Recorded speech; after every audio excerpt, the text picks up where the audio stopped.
महाबळेश्वरच्या निसर्गरम्य दऱ्या जितक्या सुंदर आहेत तितक्याच त्या धोकादायकही ठरू शकतात. गुरुवारी पहाटे आंबेनळी घाटात एक भीषण अपघात घडलाय. एक वॅगनआर कार थेट 400 फूट खोल दरीत कोसळली आणि काचेचा ठोका चुकला. पण त्यानंतर जे घडलं ते एखाद्या सिनेमालाही मागे टाकेल असे होतं. गुरुवारी पहाटे 5:30च्या सुमारास महाबळेश्वर जवळील आंबेनळी घाटात बावली टोक इथे चालकाचे नियंत्रण सुटल्याने एक वॅगनआर कार संरक्षण कठडा तोडून 400 फूट खोल दरीत कोसळली. या भीषण अपघातात कारचा अक्षरशः चक्काचूर झाला.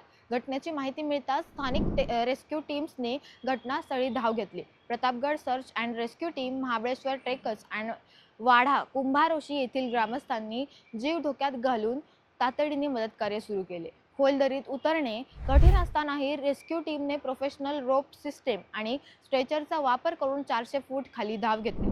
जखमींना दरीतून वर काढण्यासाठी रेस्क्यू टीमला शर्थीचे प्रयत्न करावे लागले. प्रथमतः गंभीर जखमी असलेल्या व्यक्तीला स्थिर करून दोरीच्या मदतीने रस्त्यावर आणले गेले. त्यानंतर इतर प्रवाशांना सुरक्षित बाहेर काढण्यास यश आले.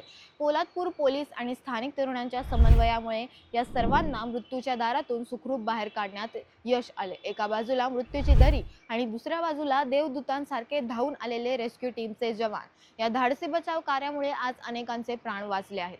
घाटातून प्रवास करताना आपला वेग मर्यादित ठेवा आणि सुरक्षित प्रवासाला प्राधान्य द्या. या बचाव पथकाच्या शौर्याबद्दल तुम्हाला काय वाटतं? कमेंट्समध्ये आम्हाला नक्कीच सांगा आणि पाहत राहा न्यूज.